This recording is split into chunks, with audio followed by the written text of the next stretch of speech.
ကြောင်လေးနေကောင်းမကောင်းအမြင်စစ်လို့ရတဲ့နေကိုတည်လိုက်မသိရင်ကျွန်တော်ပြမယ်ခဏလေးနော်ကျွန်တော်ဒါလေးခေါ်ကြည့်လိုက်ပေါ့စီရေပေါ့စီကစိတ်တုံနေပဲသွားကင်ကျွန်တော်6ချက်ကုတ်ခံလေးငင်မပလာတာကြီးငင်မ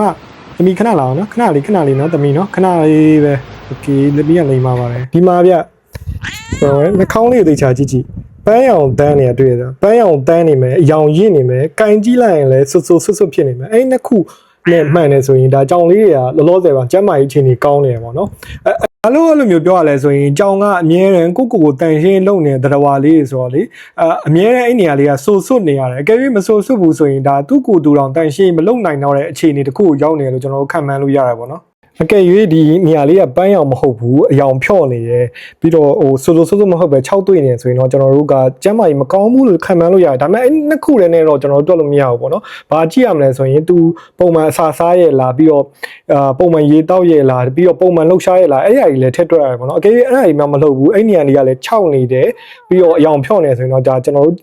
ရဲ့ကြောင်လေးကျမ်းမာရေးမကောင်းလို့ကျွန်တော်တို့ခံမှန်းလို့ရတယ်ပေါ့နော်ပြီးတော့ကြောင်တိုင်းကပန်းရောင်ရှိရမှာမဟုတ်တာဆိုတော့ပန်းရောင်မရှိတဲ့ကြောင်တွေမှာလည်းသူတို့ကအမဲရောင်ဆိုရင်လည်းအမဲရောင်ကအယောင်ရင့်ရတယ်ပေါ့နော်။ကဲအယောင်ဖြော့နေတယ်ဆိုရင်တော့ဒါကျွန်တော်တို့ဒီတစ်ခုခုဖြစ်နေတယ်လို့ကျွန်တော်တို့ခံမှန်းလို့ရတယ်ပေါ့နော်။